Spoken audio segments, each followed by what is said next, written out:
Hello, in this video I'm gonna show you how to add or remove pages on Stream Deck.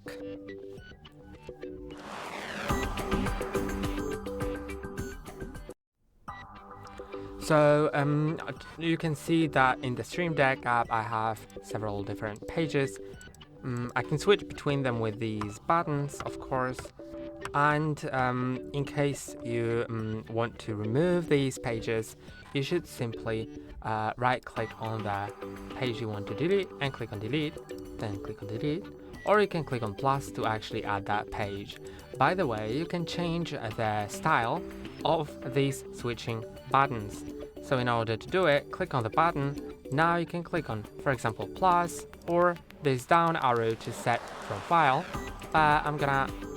Let's maybe reset it to default. I think the default one looks a bit better. And now I'm gonna reset that one as well to default. And yeah, I think that looks better, just a bit more cleaner. And I hope that video helped you. That's all for today. Don't forget to like and subscribe. See you next time.